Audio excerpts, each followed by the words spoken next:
But yeah, thanks for coming on. The word on the street is that you can't legally call your podcast a property podcast without featuring Jerry Lyons. So I'm glad to get that badge of honour, mate.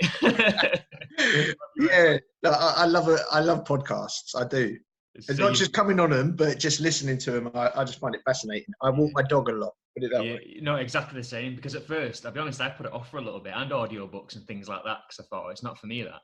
But then I'm walking the dog for an hour and a half at a time, and suddenly it's like, wow, this new medium to upskill myself, to learn new information, to have my eyes open rather than just listening to the same R&B playlist on repeat. It's so good, so powerful content. Yeah.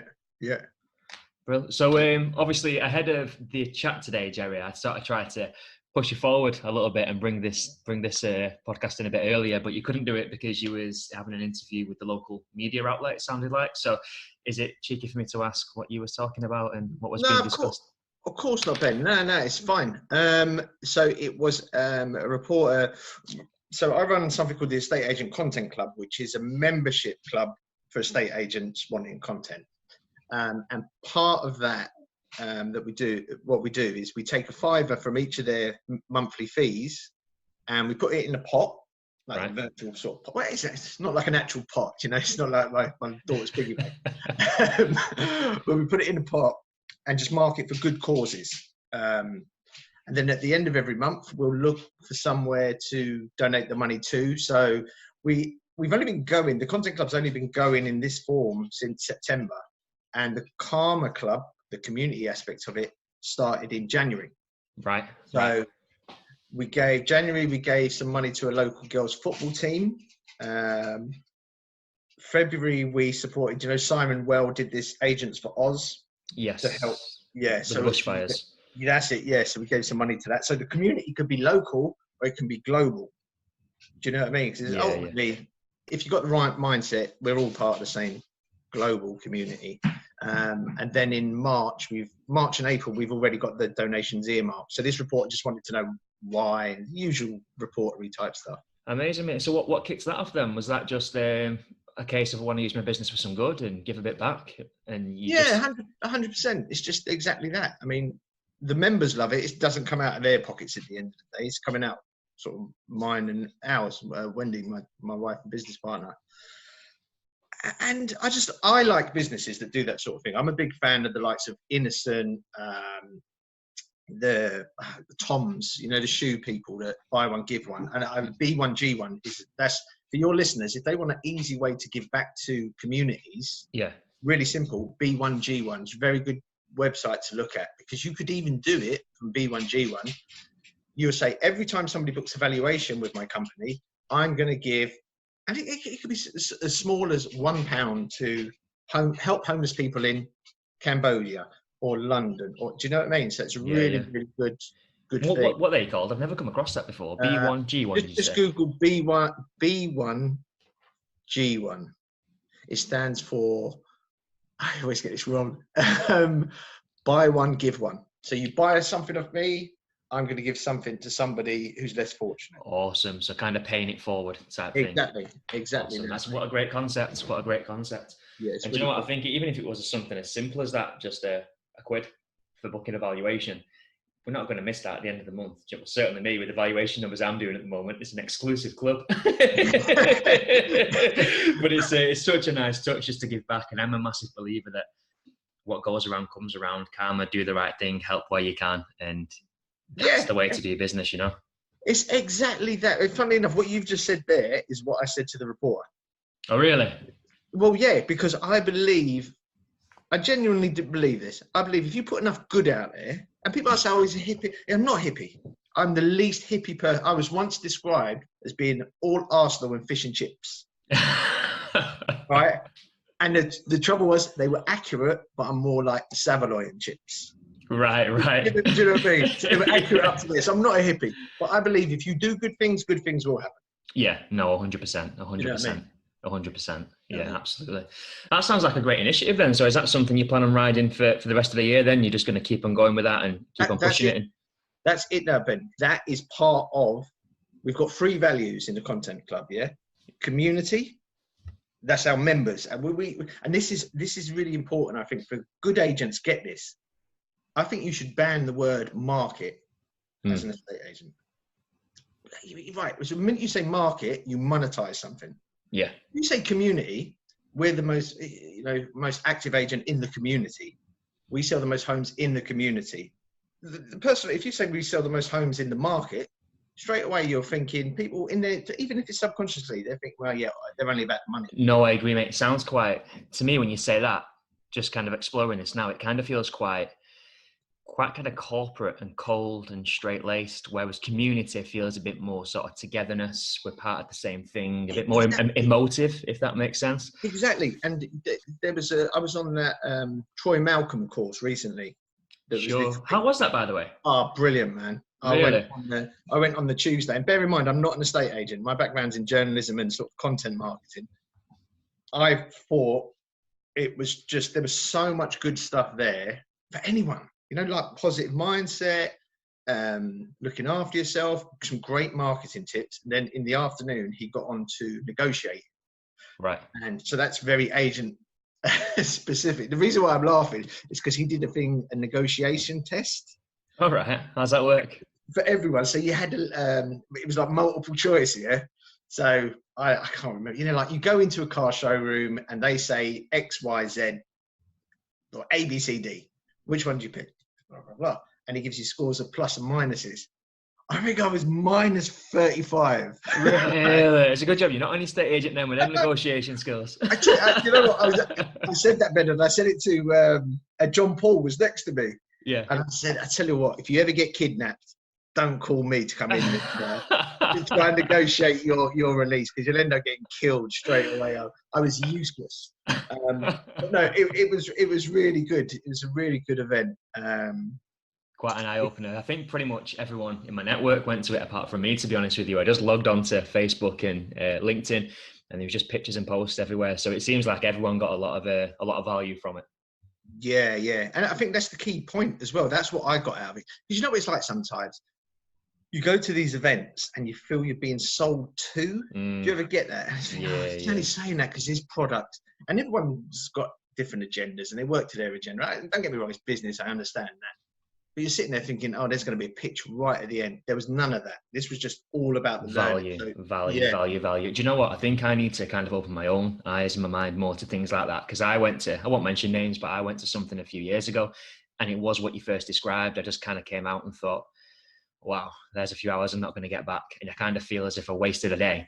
And then I think now, well, I'm busy. I'm trying to grow my business. I've got to do task A, B, C and move things forward. And it can be difficult sometimes, especially as a small business owner, to take yourself out of the equation and focus on something that's not smashing calls or booking valuations or canvassing or producing content. But it's so important that you take those days just to kind of mix with like-minded people and to absorb information and knowledge from people who are far more experienced beyond what you are. So I think I need to definitely take a leaf out of your book, Jerry, and tag along one day to the next event. They're fantastic, Ben, honestly. And Troy Malcolm actually said that about during the break, if you're an agent starting off or if there's people in this, and that's what he did. He made everyone stand up, and there was a few agents there that had been doing it for 25 years. He said, stand up if you've been up 5 years, sure, 10 years, 15, that sort of thing. And there was a few agents there that had been doing agency for 25 years. And he said, look around to everyone. He said, look around and make a beeline to speak to these people during the breaks. Because like you said, they know, you would learn from people who've got experience in any walk of life. I mean, when it comes to journalism, I've still got a journalist mentor, one of my old editors, who bizarrely at the time I used to hate when I worked for her. Oh, she's a nightmare, man. God, I wish you listen to this, Jerry. Jesus, don't beat around the head with it. Honestly, Ben, I've said to her, when I worked for you, she was like the worst person to work. But she did say something that always, loads of things she said stuck in my head. And one of them was about the importance of deadlines and time. And this can relate to any business, any walk of life, yeah? She said, and this was when I was just like a trainee, she said, do you understand what a deadline is? And I said, yeah, it's the point in time where if we don't send the article in, it gets spiked or it won't get in the paper. It was papers back then. And she said, that's one definition. And she drew a line and she went, see that line there? And she put good, she put good copy, bad copy. So she drew the line and she said, see the line? Yeah. She said, if your articles ever veer into this bad line, across the bad line, you are dead. And the way she said it, she was a scary woman. Right. She looked into your soul. Yeah, and you know what I mean? It's like what's his name? Dumbledore out of Harry Potter. Yeah. Do you know what I mean? And she said, that is the deadline. I was like, wow. And to be honest, never missed a deadline. Yeah, I'm not surprised, mate. I don't think I would have either. Do you know what I mean? So talk us through then. That's probably a pretty good place to pick up then. So you're not a conventional estate agent. That's not your background. You're from purely I guess working as a journalist. You're purely content through and through, I guess, is what you've always been involved in one shape or another through your whole career. Yeah. Well, it started, I was becoming a journalist. It's quite a long story. I had a removal and storage business in London. Right. It's sort of late 90s, early 2000s, and we sold it. And it was the classic gardening leave. It was, I couldn't go back into anything. Into that space. Yeah. So I just thought, you know what, and it was more for a laugh. I thought, I'm just going to go and do some work experience at my local paper. Bear in mind, I was 30 then. Right. So it was like the oldest work experience they've ever had when I rocked up. They looked and I remember the look on the receptionist, went, "You're here for work experience?" I went, yeah. I have. You've got lunchbox and your little school bag and your books. Yeah, nervous and stuff like that. Biting my bottom lip. So anyway, did all the qualifications, loved it. It's a great job. And I'd always had that passion for writing. I did all our marketing writing for the removals and storage. Sure. All of it. Absolutely all of it. And one thing just went to another. Then I got into PR, quite frankly, because it's much better paid. Right. Than journalism. A lot better paid. Got into PR, and that's when I started working with estate agents, which was around 2012, 2013. And again, that was just writing a blog for one agent in London. So you started at a PR company, and then basically an estate agent contracts just landed on your lap, and it was kind of a case of work with these guys, and that was your foot in the door into the property world. Well, it was just purely by chance, because it was one of my mates in London had an estate agency. Right. And he just rang me up one day. He said, "Oh, look, you're all right. I've got to do some blogs or this thing called blogs." And nobody really knew what they were. Back then they weren't as well known as they are now. I said, "Yeah." I said, "Fine." And I started it, and then one thing led to another, and then the content club idea came about last year. So it's very new still, but it's because, like we discussed before, I think people are starting to realise the importance of good content. Yes, and there is a big difference, a massive difference. 100%. And there's 4 things estate agents can do, or to remember, to make sure their content isn't going to be crap. Yeah. It's called hits. Hits. I call it the hits method. It's something I came up with because, well, I didn't come up with it actually. My daughter did. I asked my daughter, she's 7 years old, but she understands the concept of content because she watches YouTube. Yeah. And she hears conversations we have in the house as well. And I said, what is good content? If I said good content, Charlotte, what do you think it means? And she went, she thought about it and she went, yeah, it's honest and it's interesting. And then she said it's trustworthy. And then she sort of went off in her own little world. Now, came from a 7-year-old. From a 7-year-old. But it's not far off. I think most 7-year-olds, young kids, would think of it like that because you want to. She said it's helpful, interesting, and trustworthy. That was what she said. Right. And I think from an estate agent, if you use the hits method, off the back of that, I come up with this hit system. You've always got to try and be helpful. Yeah. Always with your content. It's not about you, it's about them. Yeah. That is good content. It is about them. Yeah. And it's got to be interesting. And that's the thing where I think estate agents are getting better at actually, where they're not obsessed with just talking about property and property stats and look at this wonderful house. They're out in the community. They're visiting people. They're sharing community news and that sort of stuff. Yeah. So they're being helpful with their professional content where they're advising, like you'll walk around and say, right, if you buy this house, you're going to save X amount, or it's a wonderful area, that sort of thing. Interesting can be broader than just property. I think estate agents need to remember they're in the attention grabbing business as much as any of us now. Anyone in business now is fighting for attention. Of course, of course. You That's know the what most I mean? precious. I read somewhere that's the most precious commodity. The customer's attention is the most. Yeah, it was like I'm trying to think who said it. Somebody said the most. I think it was Daniel Priestley. He's a good guy to follow. Prop tech guy. A lot of it goes over my head because I'm quite thick. But he said the most valuable real estate at the moment, and he held up his phone and went like that, is there. It's in the palm of people's hands. Yeah. Do you know what I mean? Because that's where the attention is. And if the attention's there, then, you know, if you can capture it for the right reasons, not this shock nonsense, you know, this clickbait and rubbish. But if you can be helpful, interesting, add genuine value to the customer in a relatable way, I guess that's exactly. And do you know what? Even as I don't know if you became a pencil tapping away, but even as you were saying that about the hit method that you kind of came up with, I'm literally taking notes on it as we go.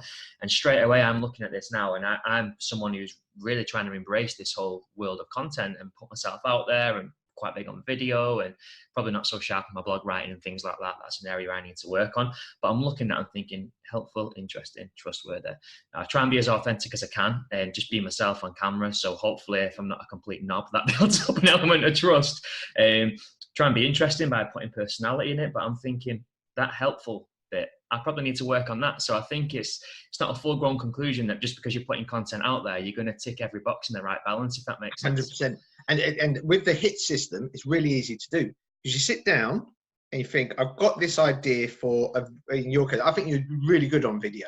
So don't play to your strengths and work on your weaknesses, but don't get obsessed with it. Do you know what I mean? It's like proofreading is not my skill, but I've got a proofreader. Do you know what I mean? So you can always find someone to fill your skill gap, and that ain't a problem. So you sit down, you think, I've got this idea for an art. I've got this idea for a video. I don't know. It's going to be about a certain area in your town. You know, like a park or. That's it. Yeah, right. So let's say I visited. You're going to visit a park and do a vlog about it. Yeah? Right. You got to think, how's it going to be helpful to people? If you just go, oh, this is a park, it's lovely. They go, yeah, no shit. We know that because we go there. Yeah. But maybe you can sort of go in and meet the kiosk owner or something like that. Say what times it's open, that sort of thing. It's basic stuff, but it might help someone. You know, like go to kiosk owner. So what times are you open from? Oh, from 9 to 3. Somebody watching, I think, oh, 9 to 3. I'll pop in there for a coffee when I do the school run. Yeah. Interesting, going back to the park example, a little bit of history about the park, a Google search, you know. Yeah, that could be the interesting part. The next T as well is it could be trustworthy. You want it to be trustworthy, but I also think as well targeted. Right. You wanna have your audience in mind. So there's no point making a video talking about £1 million houses if there's only one street of £1 million houses in your area and your market is 200 grand houses, because they can't relate, and then they'll associate your content and think that's not for us. He's not our guy. Yeah. So you've got to target it. And the flip side is, if you're in an area with loads of upmarket properties, you want to focus on that side of things. I think 100%. And do you know what I think? I was really surprised because, I mean, in my current business, we've only been trading for about 3 months or so. So like you, really, a relatively sort of early stage venture. And I kind of went through what I can see now is quite wrongly. I went through this little phase of thinking, well, if I'm going to do video, it all needs to be legit, like professional, like well edited, sharp camera. And what I found is that whilst that, you know, it looks nice and whatnot, and it's nice not to be bogged down with the editing because that's not really my forte. So to be able to outsource all that's great. But what I found is that maybe it's a compliment, maybe it's not, but I've sat down with customers and on more than one occasion now, they've said, oh, would you work with a property like this? And oh, we didn't know if you dealt with this sort of value, because the content's that sharp and it screams in many ways like a premium level, which is good. That I'm trying to improve my standards. Yeah, that almost alienates the other side of the market, and they think, oh, that's for those guys over there. Yeah. So I think it's really important to have your audience at mind, and it's not even just what you say; it's the way it's put together and the way that you present it, the way that you come across, the language that you use, the clothes that you wear. And if I'm looking to target higher value properties and I'm doing a video now in my scruffs and my baseball cap, maybe that's not going to connect with that market. So when you start thinking on a deeper level, all these subliminal things that we just don't even take into consideration play into the bigger picture, right? Yeah, 100%. And you hit on something there, tone of voice. And that is the most underused. I'm going to do an article about tone of voice, actually. I've been meaning to for ages. I'm going to do an article about it. I'm going to give you some content ideas, Jerry. Yeah. Do they follow the hit system, though? Yeah. That's it. Because tone of voice is so underused and underrated and ignored by agencies. Because I think I had this chat with you over the phone, didn't I, about the Pavarotti example? Yes. Go on, explain it, because that was a little pill. You drop it before I do. Yeah, I thought I'd get in there first, Phil. You nick. Right, so you've got 5 agents in a room, yeah? Sure. And you've got Mrs. Smith and Mr. Smith who have got their house they're thinking of selling. And the 5 agents all jumping up and down, trying to get the Mr. and Mrs. Smith attention. Sorry, let's make that 6 agents in the room. 5 of them are jumping up, going, me, all sounding the same. Me, come and see us. Yeah. Then you get somebody who stands up and belts it out like Pavarotti with it's all about you. I'm not a good singer, but you get me. Do you know what I mean? Yeah. You, who's going to stand out? It's so fucking obvious. Yes. Yeah. Do you know what I mean? It's so obvious. And it's quite easy to do because tone of voice is how you sound. Like I can't write in for posh audiences that are a bit pretentious because a lot of posh people like to, that's stereotype, but not to step, but the bell curve shows us that they absorb content in a certain way that's not your forte, I think is. Yeah. But if you can just come across as being friendly, helpful, as if you're knowledgeable as well, that appeals to loads of people. Yeah. Not whether they're £1 million houses or studio flats. Yeah. This is why Ant and Dec have been the most popular presenters on TV since time began. Such mass market appeal. Because they're relatable. Guys, they're themselves. They're authentic. Do you know what I mean? They are themselves. And I know people that have met them at industry events. They're lovely. They are they are like they are on the genuine, the nice guys. Yeah, sound guys. So with the tone of voice, I'd urge all agents to do a tone of voice audit. It's a piece of cake to do. You just go over your written stuff, your video stuff, your Facebook ads, whatever it is, and think, ask yourself 2 questions. Does that sound like our agency? And then are we happy with the way that sounds? Because if it sounds like your agency, the second question is redundant. Yeah, we're happy with that. But if you read it, think, that sounds like nothing like our agency. And then you think, oh, I don't like the way we sound there. You know, because why say, oh, we're going to assist people? Why not just say we're going to help people? Yeah. Assist is a cold word. Yeah. Help is an emotive word. Yeah. So a tone of voice audit could be the difference. Look at Innocent, for example. I always bang on about them, and there's a reason. Because they were the first people to realise a product, like a bottle of smoothie or drink, could be a vehicle for content marketing. I'm a massive fan of them as well. I've watched all the interviews with is it Richard? Reed. Yeah. I watched a lot of his interviews, and it's just genius the way that they embraced it. So ahead of the time as well. Like looking back, because now we understand content a bit more. We can, and other companies and big brands are starting to sort of cotton onto it. Yeah. But back then, that must have been crazy. That must have been so revolutionary, and maybe a testimony to why they've made the waves that they have in that space. You know. I used to buy the drink because our offices, funnily enough, our offices were in Acton, and they weren't far away. I think they were Shepherd's Bush way in London. It's quite next door to each other. And I'd get the bottles and I'd have a drink. But before I'd drunk the drink, I'd always read the message on the bottle. Because it would be like bursting with, like they were just brilliant. Yeah, and like I'm saying, if estate agents don't have to go to those extremes, but they have to know how they want to sound. Yeah. And I think we're quite. I did a post on this yesterday or the day before. The days is merging into one at the minute, but we're quite blessed in terms of the industry that we operate in, because behind the weather, people are obsessed with property. Like people just love it. It's the reason why sort of like programs like Location, Homes Into the Hammer, Escape to the Country, all these programs have stood the test of time, because we love learning about property. We love being nosy. We love looking into homes, learning about markets, and when you can put a bit of personality on top of that, I think it's the recipe for amazing content in whichever way you want to come about it and whichever audience you want to address. We're spoiled for choice, really, when you really sort of think about it in terms of what we can be putting out there to attract people into our ecosystem. Yeah, because now it's like probably back in 2016, I realized that PR was dead. Bear in mind, I had a PR business. Right. And there'll be some people say PR is not dead, blah, blah, blah. If it's not dead, it's dying. Because now you don't have to rely on the media to get your message out. You got that. You got a phone. Yeah. Do you know what I mean? Yeah.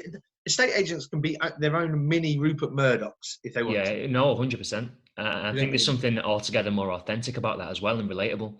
Yeah. I mean, I'm not sure what your opinion is on how you capture that within a larger corporate brand in terms of like trying to, you know, if you're more of a brand logo driven outfit rather than a personality. Because obviously for me, I work as part of a network of personality driven agents. We're trying to develop personality driven brands.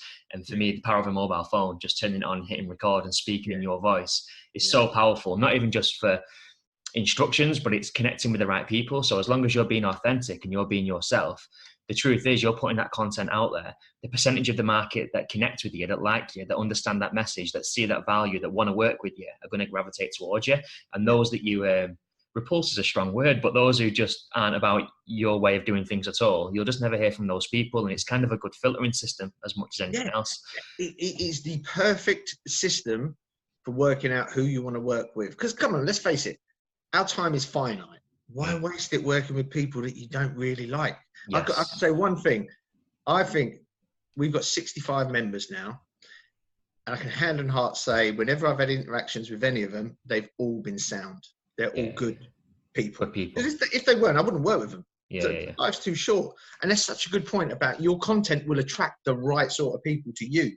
So, and again, that's so important that you get your tone of voice right. Yeah. No, it really is, mate. I can't stress that enough. And I've only really learned that, if I'm going to be honest, the last 6 months or so, because before that, I was very much at the same frame of mind that maybe some agents listening to this today are at, where it's kind of like, house is a house, a fee is a fee, a transaction's a transaction. We need to grow our market share, get a board up, let's just do it.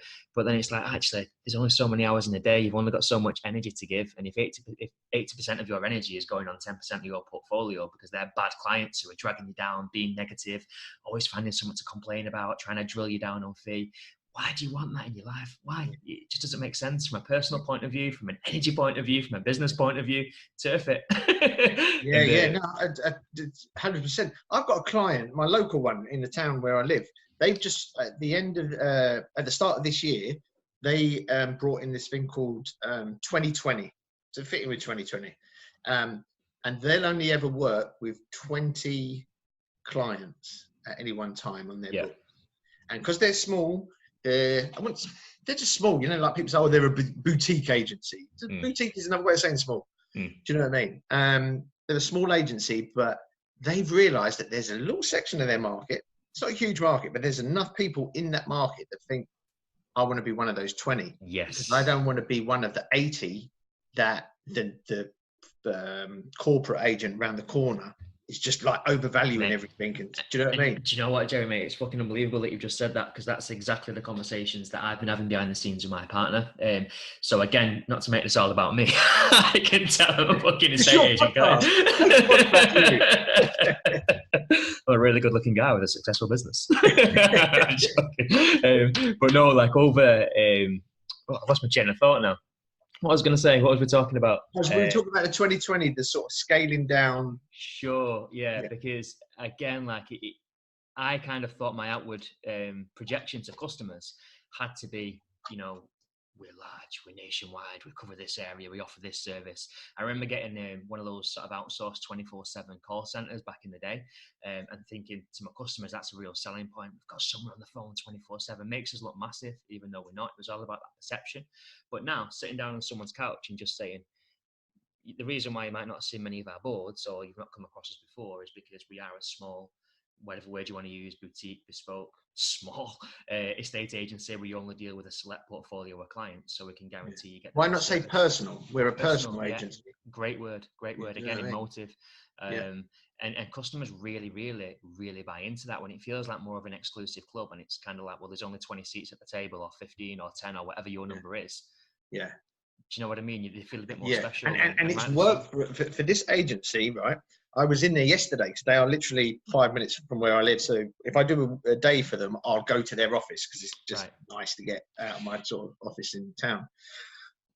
They had someone, he went on evaluation and he said, we thought we'd better call you round now because we read, because this is another thing we can touch on about print, because print is not dead, trust me. And they said, we read in the local magazine that you're doing this, you only work with 20 people at any one time. And we want to be sold by, I think they said June, because we want to move to Australia for their son and their daughter, both are over there. So they wanted to move and live in Australia. And they said, we called you in now because we want, that's pretty much saying you've got the instruction. Isn't it? Yeah. You know what I mean? They've got the instruction in the end because they popped in the office to do the signing and all that yesterday. But imagine the messages you can work around. That's such, all your content then is focused on, we're personal, we're bespoke. Call it whatever fits your brand. Do you know what I mean? I don't want people to say, boutique, if that's what you like, if that's what you feel comfortable with. All your messaging is all around that, rather than we've got the biggest market share, or we do this, or we do that, or you're there in these very tight core messages are, you matter to us. You matter to us so much that we've limited. We could serve 30 people in the market. You know, we could sell 30 homes at any one time. Be no problem to us. But we've realised we want to give 20 people the most care and attention and love. Do you know what I mean? Yeah. And I think when it comes to, I think that's a good USP in itself, because I did an earlier episode on this podcast where I was talking about the mindset around sort of asking for money and charging the right fees and sort of proving your worth and things like that to the customers. I think that is a real tangible point of difference. Like, because realistically, what other salesman or estate agent is going to turn around and say, well, we have a policy to only deal with, everyone just wants market share, right? Everyone just wants to get boards on every street. And I'm not saying there's anything wrong with that model. And if you're listening to this and you really want scale and market saturation, then good luck to you. But just speaking on behalf of the sort of smaller boutique operation, I think that if I was presented that as a customer, I'd expect that if there's only 20 seats at the table, every one of those seats comes at a price. So I'd be kind of expecting to pay for that personalized service, you know? Yeah. And you know what? And you don't get your time wasted by people just ringing up because they're chancing it, because they just think, oh, I could drive them down on fee, because we're very clear. And again, it's the messaging. Only 20. That's why they charge 1.5. They don't go no less than that. Yeah. It's in a small seaside town. But it was interesting what you said there, because, and I've had this debate with a few people. When I hear the words market share, it means it doesn't matter to me as a punter. When I was selling my house, if somebody said, "Oh, we've got the biggest market share," well, yeah, have you? Great, lovely, well done. Yeah. And to be honest, again, I won't mention names, but there's one particular agent in the market where I work, and that is their whole message. And fair play to him, they've come a long way. He's got a decent market share, but it's all they talk about, all the sponsored ads come up in the newsfeed, and I see it and I have a little smile to myself, because I just think, okay, so let's say, right, that guy's much more established than you, and he's got the biggest market share. So you've got to sort of distance yourself from him totally, in my mind, and content wise. Why not say, we're not about market share, we're about community care. Yeah. Just flip it and just say we're more about that personal relationships. Because with this guy with this agency that's doing the 2020, we worked out his rivals, they literally cannot do it because he knows their overheads. Right, I see. Do you see what I mean? So it's a clever business move. Yeah. It's really clever. And if they do it right and they listen to me and some other people they've got involved as well, I think they do really, really well. Yeah. No, I think it's a really clever model. And again, it was a complete paradigm shift in my own mind to kind of unlock that. Because if we was having this conversation a couple of years ago, my response would have been, fuck off, Jerry. I'm going to list as many properties as possible. Yeah. But now I'm in a different place. And again, I can only speak for myself because this is just purely specific to me. But I'm kind of at that place where I'm thinking the one thing that's really, truly precious to me, more so than the money and market share and all those sorts of things, is the time that I get to spend with my family, my free time, going to the Lake District for a walk with the dog over the weekend. I took Monday off because I worked all weekend the weekend before. Me and the missus, she had a rare day off work. She's a journalist as well, so she's normally pretty much tied to her desk. Yeah. Well, there you go. There's your blog sorted. I know. I keep saying that to her. But she writes all day, every day, and then when she comes home, and I'm like, "If I make you a cup of tea, will you write this blog?" She's just having none of it. Yeah. But I'm working on it, Jerry. I'm working on it. But yeah, it's what was I've lost my chain of thought again completely. I don't know why I keep doing that. I mean, it's one of those days. You can tell it's Friday. Yeah, we talk about the 2020. There's the content, tone of voice. I think it's really important that really do, and it's so simple. It's so simple to audit your tone of voice. Yeah. You know, and have a clear tone of voice. And again, it goes back to part of that hit system, targeted. If you know you're dealing with people that are, I've got one agent who's in a very pro-Remain town, like ridiculously pro-Remain town. Right. In terms of, so she was very smart and just was dead against Brexit because she ain't going to piss too many people off. But the flip side of that is if you're in a Leave town and your agency is Remain leanings, or even though it's a mute argument now, you leave Brexit well alone. You focus on something more local. Yeah. And if you do touch on it, you just have to go down the route of whatever happens, it's good to get clarification, and it's good. And do you know what I mean? And you just got sort of quite blasé about it, right? And which it is from the agents I'm speaking with. And 100%. I know from our business that since the general election, we probably signed up 15 agents who thought, really? Right, yeah, now we sort of know what's going to happen. Yeah. You know, we've got clarity, like it or lump it or loathe it, sorry.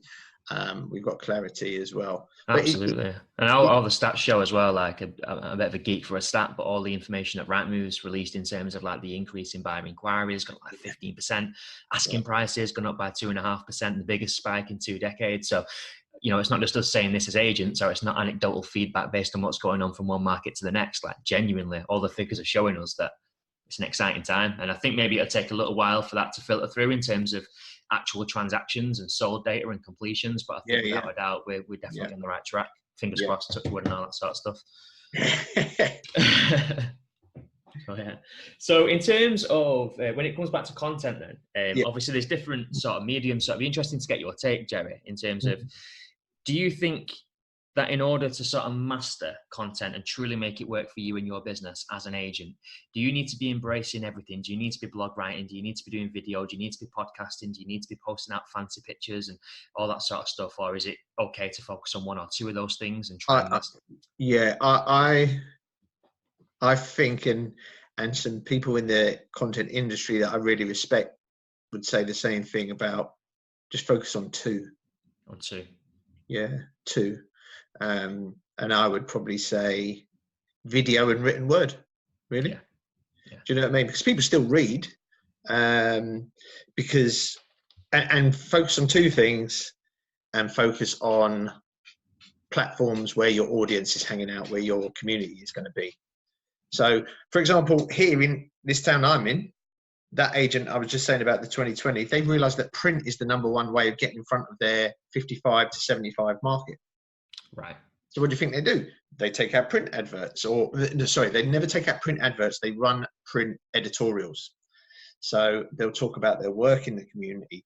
They'll talk about the market as well sometimes, but they'll also they'll run articles that are to do with the local schools done really well. It's Ofsted, that sort of thing. Right. So, and are they big on direct mail?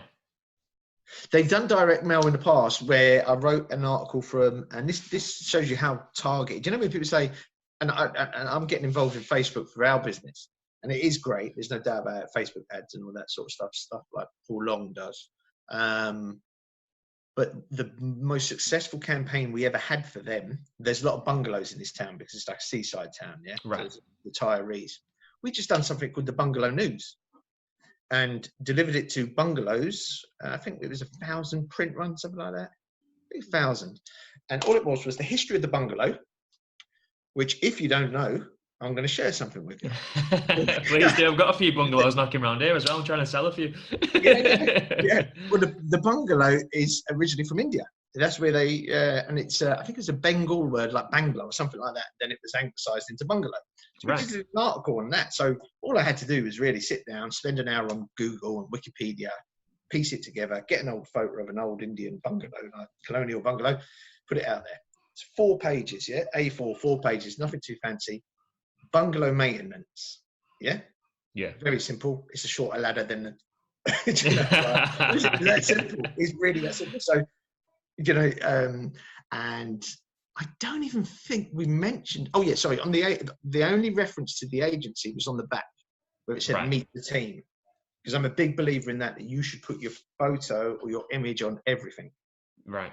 Right. Literally everything. Business cards, canvassing letters, videos, obviously, because everything you should do have your face, because you want people to go, oh yeah, Ben. He's an estate agent. He's the one with the beard, the estate agent with the beard. Oh, right, okay. Yeah. He seems like a good bloke. So isn't it amazing? Social media, right? And that event on Tuesday, I was walking up to people, bear in mind, I'd never met them in the flesh before, and hugging a couple of them, like getting hugs back. I weren't just randomly walking up to strangers. Last time you did that, Jerry, you got a jail sentence. That's not. Yeah, we don't talk about that. Moving swiftly on. But that's the power of recognizing someone, as well. And I'm not saying that you walk in and hug the person selling the house who's called you around for evaluation. But if they've seen your face, they think they know you a bit more. 100%, mate. 100%. You know And again, like I say, just anecdotally from my side, we've only been doing this for a few months and really embracing video. So I'm not going to pretend that every appointment that I go into, it's like I'm a local celebrity, because it isn't. But I had evaluation on earlier this week, I think Monday or Tuesday. Lovely house. One of the more desirable areas that I cover, so decent value as well. And straight away, the lady who booked the valuation, she's been following us since day one on Facebook, so she's seen all the little strolls that I've done to the park in the Lake District with Esme, my little girl. She's seen all my market updates, all the property productions that we've done, the higher quality video content. She's seen it all. So I've walked in and sat down. I've got a little bowl of chocolate and a cup of coffee waiting for me, because she's already built a rapport and a relationship with me over 6 months or whatever it's been since I've been posting that content without me even realizing it. So you go in and you're sort of welcomed as a friend, and it just removes that. Because I think it's fair to say, however great the pre-call is, there's always a bit of I'm an estate agent, you're a client. There's a bit of a boundary and a wall up initially that you can gradually break down. But to have that wall removed from the offset, the second you knock on the door, because they've already built she trusts you. Exactly, mate. Exactly. Because she trusts you. I wrote an article about it. It's one of my popular blogs that I did. This is last year. And I was walking through town and it was pissing down a rain. And the local travel agent had very, very clever. This was like mid-January. This was last year, sorry. So mid-January, it's horrible weather. They're signing neon lights, "We sell sunshine." Right. It wasn't £400 to go to Cyprus. It wasn't "we have great deals." We sell sunshine. Yeah. And I think off the back of it, we booked the sort of winter break that year off the back of it. And estate agents, I think you should say "we sell trust," or not. You don't say it implicitly. Do you know what I mean? But ultimately, you ain't going to get somebody around your house. You have to trust them. Yeah. You know, and I had one person say, "Oh, it's not about trust, it's about getting the best price." Well, hold on. If the vendor, the house seller, whatever you want to call them, doesn't trust you, they're probably not going to instruct you. No, because they're not going to trust you to get the best price if their priority is getting the best price. Exactly. And this is where content marketing is one of the biggest trust builders, not just for estate agents, for everything. Yeah. You're just putting it out there, putting it out there, putting it out there, putting it out there. The messages have all got to be in sync, you know. It's like, Ben, nice guy, family man, good agent. Ben, nice guy, work the community, do you know what I mean? Good agent. Yeah. Do you know what I mean? Because ultimately you're there to sell houses, not just to do videos and that sort of stuff, as you well know. But I'm looking behind you there, and it's giving me an idea. Is that a fireside? Is that, yeah. It's not, sorry guys, not great content for podcasts, but yeah. I'll explain. It's a lovely fire. It's like, put it this way, it's sort of chimney like Father Christmas would love coming down that. Oh yeah, he does, mate. It does. It's like the chimney where Elf fell out. The amount of toys he brought this December anyway, mate. I tell you, he did enjoy it. You know what? The reason why I say that, Ben, sorry, it's just in my ADHD head. I'm looking at it thinking, that would be a great little fireside chat. Ben's fireside chats. Yeah.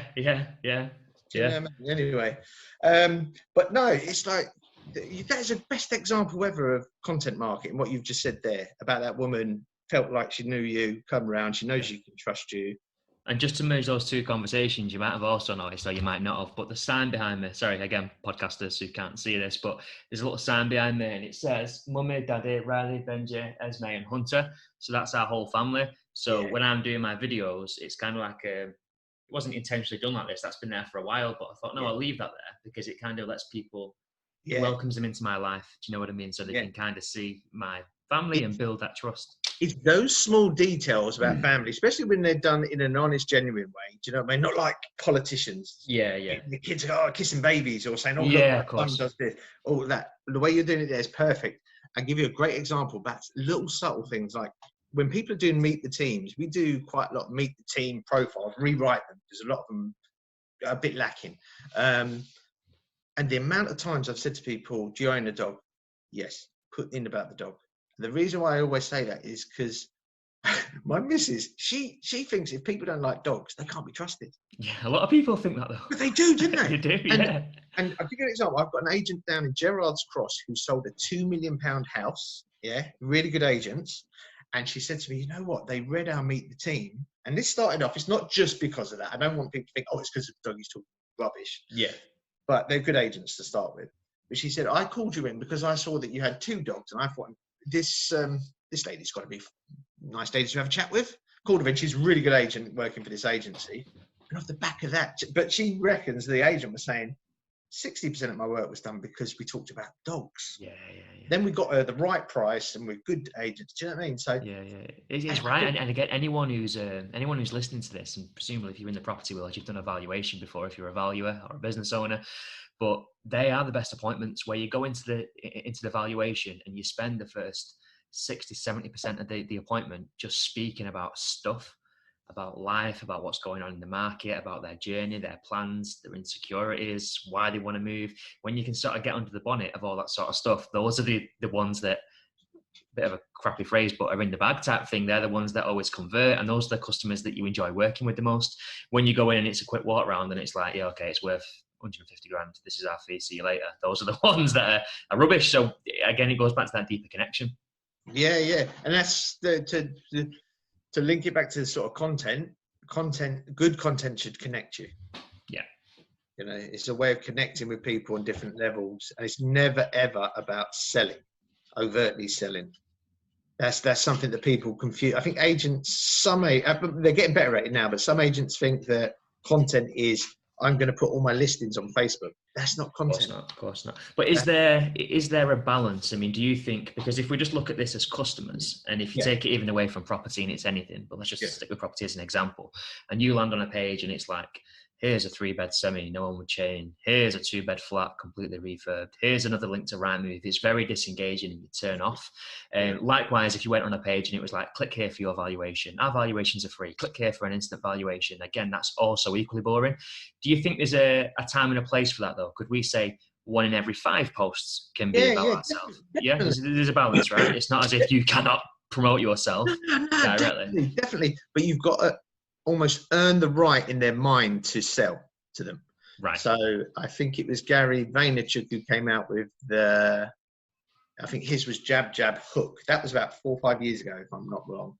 But now I think people are it's more of a jab, jab, jab, jab, hook. So there's about 5 jabs instead of the jab, jab, hook, jab, jab, hook. But you are you've earned the right to say to them, and we sell houses. This is a house we sold. Yeah. And there's nothing wrong with, you see some houses are beautiful looking. Yeah, put those up. Do you know what I mean? Always try and highlight your best listings. Nothing wrong with selling once you've shared enough helpful, interesting stuff for them to think, right, we'll let him sell us something. Or try to sell us something. Just about balance, really, and that's exactly what balance. It comes down to. I think as well, where people think, content, they get overwhelmed. I've got to do this, I've got to do that. If you're in that situation as an agent, just pick one thing. It could be blogging. It could be vlogging like you're doing, yeah, and one platform. Yeah. Just start. Do you know what I mean? Just start. Yeah. Because people can overdo their content. Yeah. Do you know what I mean? If you see someone, and normally it's business to businesses that overdo it, they put out so much content, it becomes white noise. Yeah. You think, them again. So you almost want them to look forward to your posts, and if it's too frequent and you're in the face all the time, it can almost be too much. Yeah. It just becomes noise. Yeah. You know what I mean? Good content, really, really good content, takes time to put together. Yeah. That's why the best content that I can sort of think of, probably will take, if I was to do a written piece of content, 1,000 words, it probably takes me 5 hours, 6 hours. It takes a long time. Yeah. I'm not saying that agents do that, but it just gives you an idea that real good content, if it's like a core piece of content. Yeah. So the core piece of content should be the piece of content like your 11 steps to a more successful sell. Do you know what I mean? That's the content you send them back to all the time. So if you do a video and you said, don't forget, if you visit my website, download my Ben's guide to, like period. Maximizing the yeah. Do you know what I mean? They call that in content, well, they call that core content. Right. So content that all the other content drives people to. Got you. And what is there anything that you see when you sort of look across sort of different estate agents and platforms and whatnot? Is there any agents in particular that you'd like to divert any listeners to in terms of like, check these guys out, these are smashing it, these guys are doing really well? Or right, yeah. If you're looking for sharp sort of videos, nice 2-minute videos, Oliver James is in Manchester. He produces good stuff. Trying to think now who really stands out for me. Right, so let's say Oliver James, video stuff. I like his video stuff. Michelle Gallagher, Lancaster. Yeah, she's next door to me. Yeah, shout out Michelle. She's got the dog as well, right? Yeah. She does very good uses of print. Yeah, with her articles, uses print really well. Sorry, my dog's it's all right. Don't worry. Mine's on his best behaviour at the minute, so one of them is bound to play up. Yeah. My wife must have just walked in.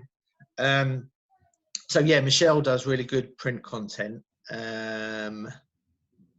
Luke St. Clair from Knightsbridge Estates, he's always good.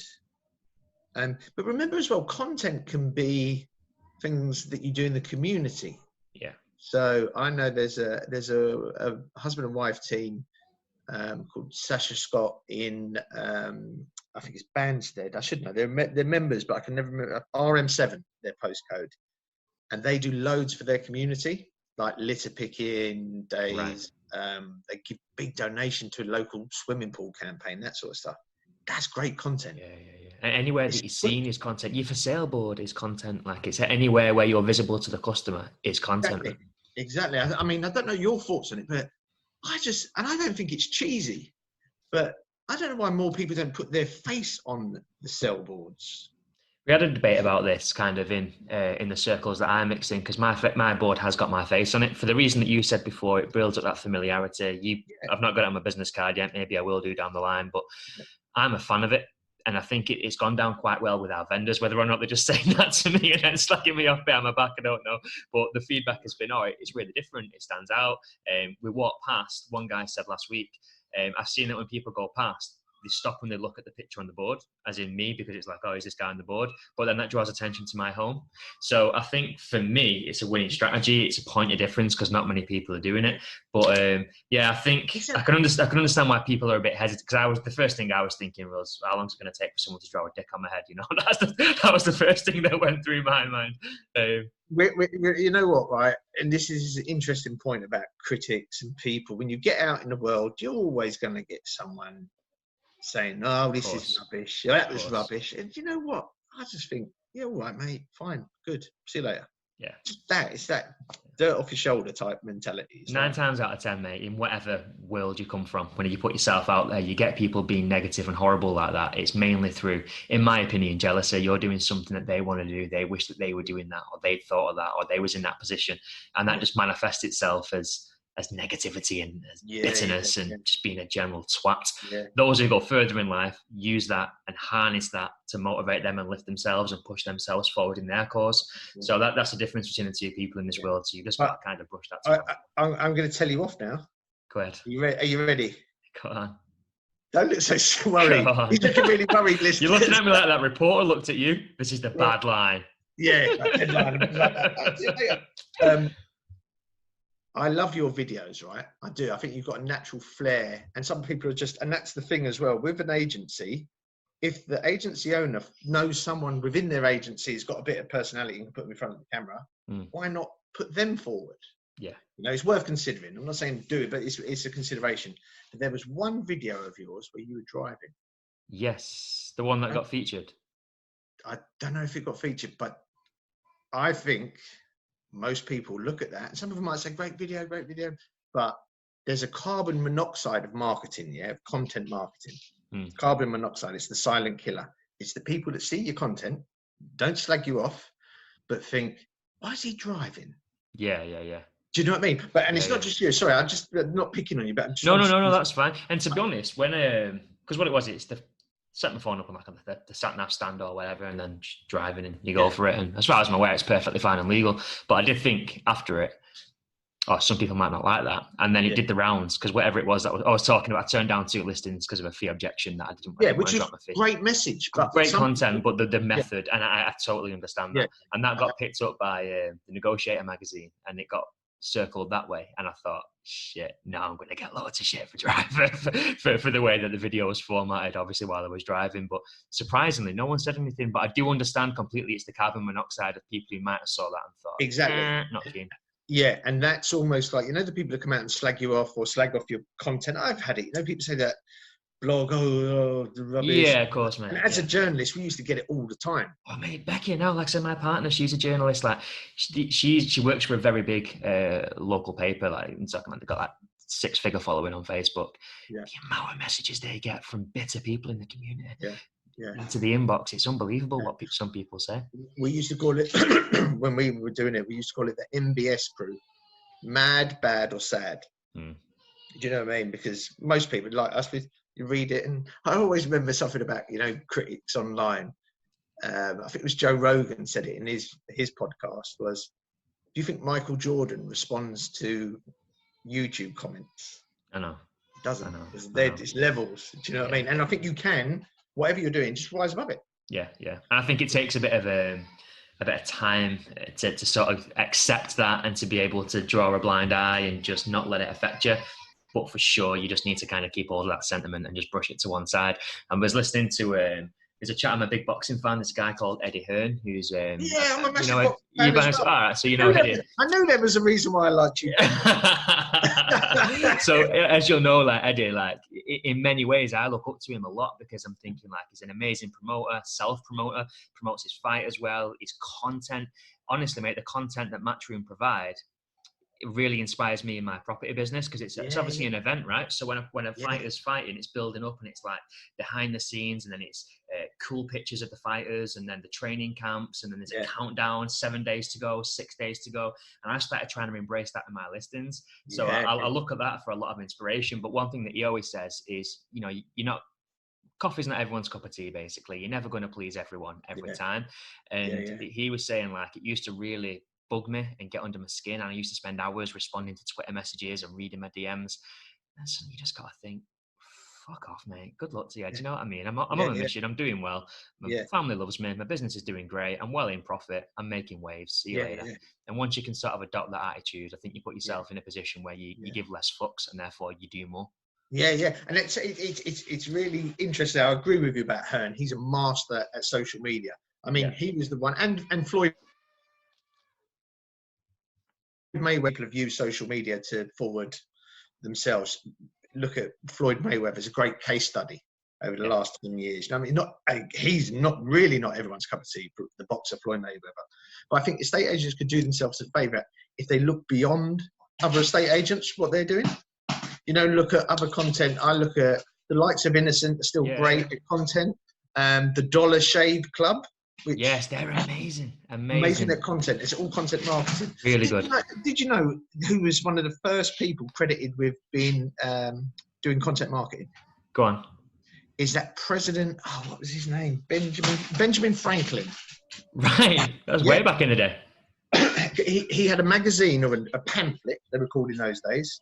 That was. Oh, you're going to say, yes, I've read it. Yeah. Go on, tell the story. It's good. So he had a pamphlet that was nothing to do with his business. His business was a printing business, but this pamphlet was full of useful information, some of it about printing stuff, blah, blah, but no adverts.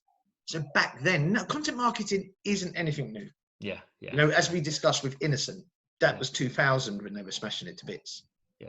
and they were using bottles. They were using vans. Their vans were covered in AstroTurf. They were called the Moo vans or whatever they were called. Yeah. And even the market research, I always remember that story that Richard Reed says, where he says we went to a fair and we were selling smoothies and we had 2 bins. Do we stop our job and do we pursue this full time? Or no, your smoothies are rubbish. And then you had to vote with your empty bottle, and that kind of showed them, yes, there's a market here. That is a classic case study of a creation story. Yeah.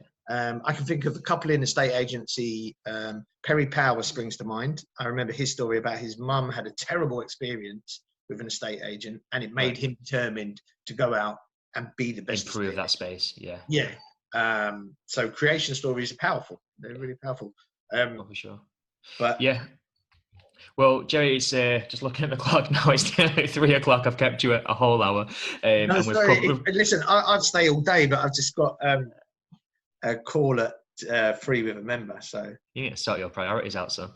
Yeah, those pesky clients. Time management, not my strength. No, but thank you so much, Jerry. I really enjoyed that, genuinely did, and I think, well, I hope there was plenty of take homes for anyone listening. But I guess the last thing that I want to sort of leave on really is, if anybody does need help with their content, if they could be looking for some assistance, some support, some guidance, some feedback, or someone indeed to take care of that for them, where can people find you? How should they approach you? How do they get in touch with? Yeah, if they've got any questions or want to know a bit more about the club or just about content in general, I love talking about content. Just pop me an email, Jerry with a J, spelled like Tom and Jerry, at estateagentcontent.co.uk. It's agentcontent.co.uk. And obviously you're all over LinkedIn as well, Jerry Lyons, Lyons with a Y, right? Bro. Awesome. Well, Jerry, thanks again so much for your time today. I've really enjoyed it, mate. I do appreciate it. And hopefully I'll catch up with you soon at one of these expos. Defo. Cheers, Ben. Awesome. Have a good day, mate. Take care. Thanks a lot, mate. Cheers. Bye-bye. Bye. Thank you. Bye.